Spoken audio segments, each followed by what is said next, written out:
Hi, I'm Meg Michaelson. Thank you for joining me at Soul Speak. You're about to listen to another episode. And in these episodes, my goal is to help you understand the connection between your earth body and your soul body so you may begin to live with more ease and less stress. Thank you for joining me, and I really hope you enjoy this episode. Hi, I'm Meg Michaelson. Welcome back to Soul Speak, and thank you for joining me. If you've been here before, I appreciate you came back. And if you're new, thanks for trying this out. Today, in this episode, I wanted to talk about how our inner child can be a blessing or a hindrance, depending on what our thoughts are with that, and how that can benefit our connection to soul, or how that can be in the way of our connection to soul. We all have an inner child. It's an archetype that we all will always have. And oftentimes, because we all have childhood wounding, every single person has wounding from childhood. It depends on how big that wounding is as far as how we have allowed that to become really big. Or do we look at that as just learning and have moved on? So there's a wide spectrum. So I'll try to cover a wide spectrum today. So like I said, each one of us has a child and a wounded child within. And that ties to our relationship to ourselves. It ties to our risk-taking. It ties to our relationship with others. This part of ourselves, when it's in the shadow, it is not to our highest good. And I'm going to just do a quick explanation of shadow and light. I'm going to talk about shadow and light a lot in episodes. And our shadow self is that self that we tend to hide from. We tend to keep secret. We tend to run low-level emotions around. Guilt, shame. And then we have a light self. And that light self is that connection to spirit. That light self is that positive, hopeful. And that's the higher vibration with our emotions. We run both. We always will. And that's okay. We want to try to be more in the light than the shadow, hopefully. So as far as with the wounded child, when we're in the shadow, this wounded part of ourselves holds memories that keep part of our mind closed to new experiences, to being in the present moment, allowing our heart and mind to fully expand to all the goodness and all the possibility that our multiverse provides for us if we're willing. And like I said, this is in varying degrees. It can keep us from forgiving one person or a multitude of people. Remember that man, I think it was the first episode, he's in his 50s and he was still angry at his brother from childhood and it was affecting his physical heart. He was having heart pain that was not able to be diagnosed by a doctor. And when he came in, that was the first thing I picked up on. Oh, you're mad at your brother from childhood. That's that woundedness and how it was affecting his physical body and other relationships. So whatever the trauma or pain of abandonment or dis-ease from childhood, it can still be present. And we're oftentimes not even aware of it. And it's infiltrating a lot of different places. So perhaps you had an experience when you were in high school and you felt alone or rejected or made fun of. And now as an adult in your 30s, 40s, 50s, plus 20s, you're still trying to connect with yourself and let go of those self-esteem issues. I had a male client a couple years ago, really a go-getter and very fit. He had a pretty good life. Very successful in a lot of ways, maybe not in the soulful ways. When he first came into my office, first time I saw him and I tuned into him, I asked him if he had learning issues when he was in middle school, junior high. And he was really surprised. He said, "How would you possibly know that? I had a learning disability." And I said, "Because your body's holding the pain of that. So you were teased about it. You felt stupid." And he said, "Absolutely." And his body held that. That's why I'm able to read it. How are you holding that? Well, for him, it came out as he was super competitive. He had to be the best at everything. He excelled at every sport, and he did not allow himself to slow down. Sometimes we have no idea how much a part of us is stuck in the past. And for him, he was still trying to prove his worth. As a wounded child and how that affects our life, we can go into a lot of blame. Blame can be an escape route. Instead of going into courage and trying to make our life better, we might be stuck and blame our parents or our siblings or our teacher or our classmates. But instead of running from that pain and running from ourselves and making the motions to help ourselves feel empowered, we might stay stuck. We might just continue to blame. And that's going to hit the physical jaw, by the way. Blame hurts the chest and it hurts the physical jaw. What if we let ourselves understand and be in compassion and feel the pain? Maybe not have an answer. The answers will come. But first, we want to be open to it and not hold that rigidity in the physical body, not running from it. Instead of accepting responsibility for the wrongs we've done, when we're in shadow, we'll blame. And then we continue to feel disempowered. And we live with that heavy hat on our heads. Our life is not great. Our life is not as good as we want because we're allowing that history, that woundedness from our childhood, make us feel like we can't in whatever way. We can't fully love. We can't fully be the dream maker that we want to be. We can't do a full, healthy risk-taking and be encouraged.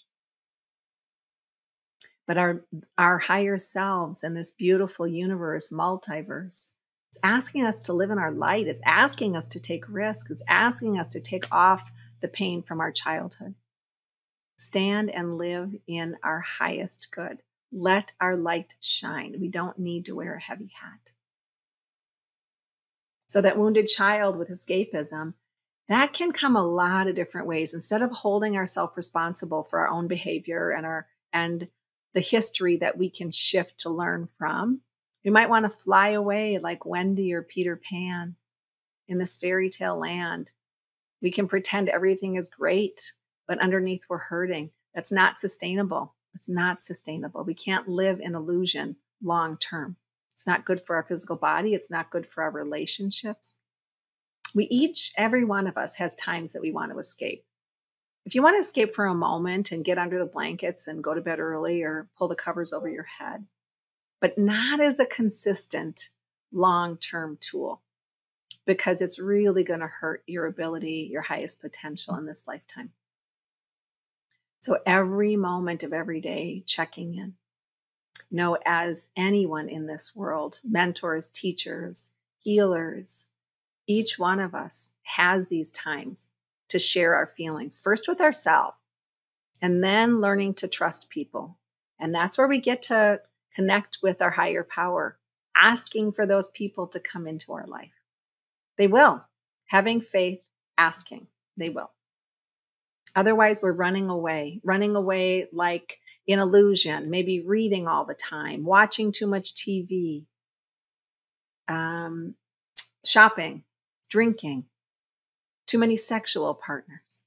There's always ways to escape from ourselves, and that's part of that childhood, stuck in childhood, the childhood wounding. So we want to be able to navigate the emotions, even those hard ones. A lot of people have abandonment issues. I would say every single human on earth has some degree of an abandonment issue. But that's an illusion. We might have been abandoned as a child, but as an adult, we are no longer abandoned. We don't have to be.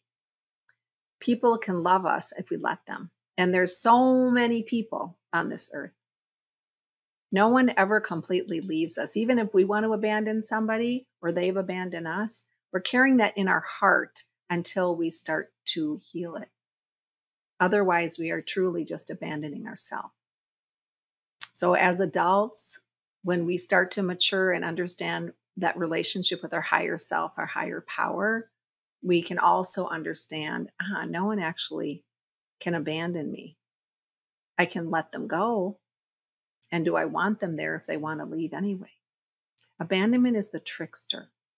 Because when we're not awake, we look for externals to fill that loss and void. Being lonely is a choice. John O'Donohue, an Irish poet that I absolutely loved, I met him once, and his presence completely impacted me. Beautiful man. He really struggled with loneliness for a while, so he decided to go sit in a cottage. And he's from Ireland. He sat in the cottage until the loneliness passed. Instead of fighting it, he said, I'm just going to feel it and then decide, what am I going to do about this? Is this really that bad? So remember that loneliness is not real. It's an illusion. When I was just divorced, I went to a Coldplay concert with two women that were married. And during the concert, Chris Martin was singing that song, Fix You. Beautiful song. That one always touches my heart. And all of a sudden, I knew these two women, when we left Chicago and went back home, they were going to go to their husbands, and I was going to an empty place. That's what I felt. That's what I let myself feel. And I started to cry. And then this beautiful thing happened. I had a moment of connection with this divine energy where I just felt it flood from the top of my head through my body. And it supported me so fully. I started to cry tears of joy now, but it really helped me understand, wait a minute, I'm never alone. I'm actually never abandoned because I always have my connection to spirit with me. So if I ever feel that feeling again, that memory pulls up, and that's enough. I'm never alone. Yes, we absolutely have people around us, but we also have this beautiful connection to our higher power. So that childhood abandonment feeling, we don't need that anymore because now we're empowered adults. And if we don't feel empowered, we can learn to become them. There are about 8 billion people in our world, 8 billion. So when we say we're alone or we're lonely, in the US, there's about 340 million. And every state in our country has more than 500,000 people. California has about 38 million. Wyoming, with the least, I believe, has almost 600,000 people. How many of those have you met yet? There's always people to meet. There's always ways to find a new tribe or a new group. Always. Neighbors, friends, clubs. There's always ways to not feel lonely. So just remember that. We're never alone. That's an illusion. Another way a wounded child energy gets between us and our highest potential is when we're not taking full responsibility for ourselves. It doesn't mean that we can't, because everything we can change.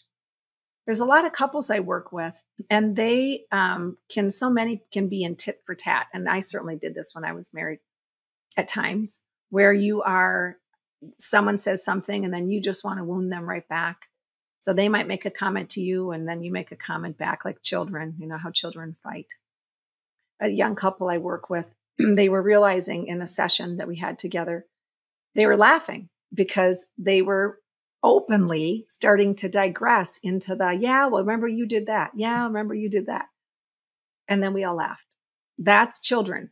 That's when we are in our child energy in an unhealthy way, in a shadow way. I'm going to make you wrong because you just made me wrong. Or we're going to pick up our toys from the sandbox and march away and ignore that person. Instead of, you're my husband. I love you. And the behavior I don't like so much right now. But I'm not going to take the love away from you. I'm not going to do that tit for tat game. I'm not going to ignore you. That's when we are in that woundedness of a child. And it can be done so subconsciously that we're not even always recognizing it. But ask yourself, pause and ask yourself when you're having one of those moments when you're blaming others or you are in that, I want to hurt that person with my words. Would you like your child to behave that way? Or do you like it when your partner behaves that way? We can always check in, and we're really meant to check in. Every one of us has dysfunction in our history and in our present. And we're not being asked to be perfect, but we are being asked to continue to strive for how we are allowing ourselves to stay stuck, to open up and be awake, to notice when we're stuck, to notice when we're in the blame game. I can't move forward with my life because of this person. I am so unhappy because of what my dad did to me, or my mom did to me, or my older brother did to me. That's that blame. And now you're taking your beautiful self-esteem and you're handing it to someone else. You're taking your empowerment cup and putting it in someone's lap. I can't move forward until that person is out of my life or they change how they do things. That's that blame. Very disempowered child. We can give our power away to our partner, still to parents when we're not careful, even as an adult. We're equals. Every single person is equal. So we want to remember that. We can be upset because someone maybe is talking to us disrespectfully. In the relationship episode, the first one, I talked about how we really came to this earth, my belief, to learn to be empowered versus disempowered. To learn to be empowered without taking someone else's power away. So when we are in that blame game, we're letting someone else take our power away. And it's not necessary. How can I speak from a way of strength instead of a way of feeling like the victim? And then the other thing we can do is hurt people with our words. They hurt us, so we hurt them back. Or we don't feel heard. We hold it all in and we get a tight jaw. We feel disempowered, like that's our dad or our mom, when maybe it's our boss or our friend or our current partner or even a sibling. I work with a lot of people that still have relationships repeating from childhood. Third house in the astrological wheel is communication. That's also the house of siblings. We are meant to overcome how we communicated unhealthfully as children. We don't have to keep repeating those patterns from childhood. We can say, wait a minute, I'm now 59. My brother is 63. I don't have to feel like he's in charge or he's my older brother. We're equals. He doesn't get to intimidate me. My brother doesn't. Example. And so that piece of, are we allowing ourselves to stay stuck in that childhood wounding? And how is that hurting our connection to our own empowerment when our soul just wants us to soar? Can we speak from a way of strength instead from the way of weakness? And we don't have to hurt people to feel strong. We don't. We can choose to say, I'm not going to walk away from this conversation and pout. I'm going to pull back, be non-reactionary, take a breath, and then decide, is this something I want to deal with now or later? And then how do I want to deal with it? I don't have to fix everything right now. I don't have to verbally vomit. How can I feel empowered again? Because I'm recognizing my old pattern from childhood. Doesn't matter how old we are. Those childhood patterns are within us. What do I want to do now that I'm a full-fledged adult?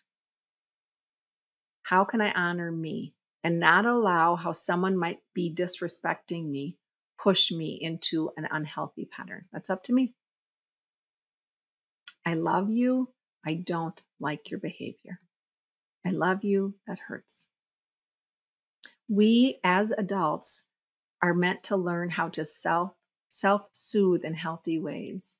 I have one grandson, and I watched my daughter and her husband. They're really good parents, and they taught from early on this self-soothing for their child.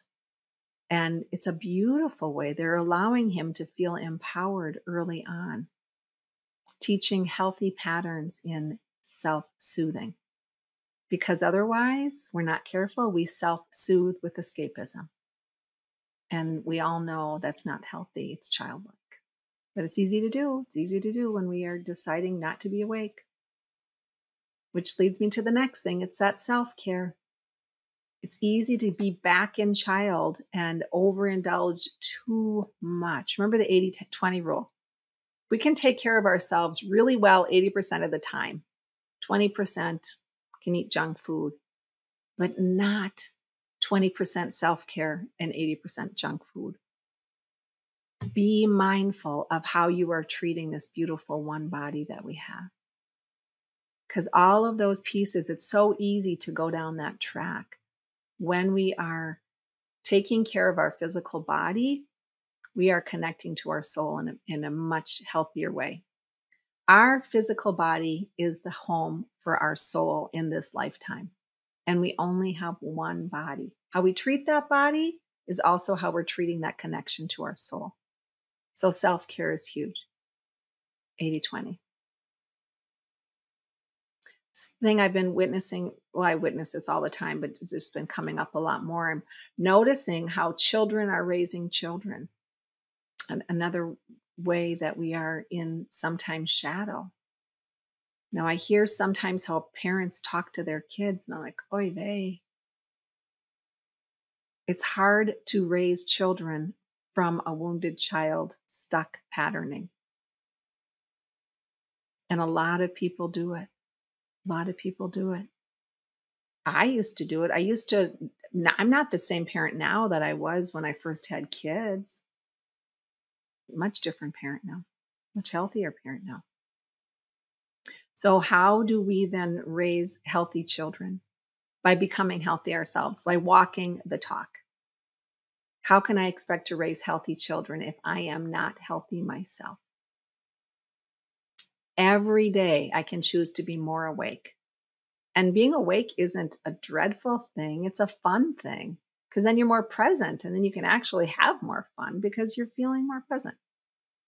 We can do everything with that shift, one step at a time into kindness, one step at a time into not feeling abandoned, one step at a time into reality versus illusion. We can still have fun. No, I still love to play hide and seek in the grocery store with my two youngest kids. And sometimes they're like, really, Mom? But it makes me laugh. It makes me laugh. Playing tag, jumping in puddles, blowing bubbles, laughing at silly stuff. Let yourself be a child in a healthy way, because that's why we always have that. And healthy child also is, the light of the child is to see joy, to forgive, to know that we hold ourselves accountable, to not feel like we have to be angry to get our way. We can feel happy and get our way. We don't have to be angry at our history. We can learn to overcome that by changing our present. And having childish fun is amazing and important. And you can watch funny YouTube videos. I love pulling up videos and laughing, and my kids will send those to me. That's the light of the child. And the more we are in the light of the child, and I'm not saying laughing and ridiculing somebody else, healthy laughter. Now we're more creative. The more we laugh and smile, gets those creative juices going, which is another light of our inner child. To be creative, to live in the five senses, to have every day full of wonder, every moment, play, jump in the water, be silly, dance in the grocery store. Let yourself take off the armor and move out of the woundedness of the child into the beauty of your child. And then you'll feel so much more connected to spirit. It's like, sometimes I love to step out and howl at the moon. Full moon, I will howl at it. Why? Because it feels so freeing. And I'll call my friends or text my friends, okay, full moon, who's going to be out there howling with me? My dogs come running because they hear me howl. It's wonderful, and it's freeing, and it's silly, and I don't care if my neighbors hear me. Let yourself have more fun experiences. That's the healthy. And also we get to start working on communication. Communication to self, communication to others. So we're not playing the blame game. We're not escaping too much. Maybe pull out some crayons. Do some things from childhood. If you feel like your childhood was pretty hard, pull some things out and redo. Jump rope, splash in puddles. You take a thing of bubbles and put it outside in the winter, blow bubbles in the winter, the bubble freezes. It's really quite cool. Paint with your fingers, paint with your toes. So I'm going to leave you with this. Find a way to play today. Find a way to let yourself have laughter. Find a way to move into the light of the child that we carry within. And when we say, I don't have time, it's not frivolous. It's actually a necessity. It's a necessity because it alleviates the tension and the stress in the neck and the jaw. It makes us love bigger and more. It makes us soar. And then we see more goodness and we compliment more people and we compliment ourselves. Laughter, loving, living big, letting your light shine. Those are really important. And those are the beautiful ways we can love our inner child and live with our inner child. So thank you for joining me. I'm Meg Michaelson, and I'll see you next Wednesday. Hey, listeners, thanks again for joining me. If you want to learn more about me, services I offer, who I am, please check out my website, megmichaelson.com. Also, there you can join my newsletter. I do the best job I can to send it out monthly, no guarantees. Follow me on Instagram and YouTube. Thanks again for coming. I'll see you next time.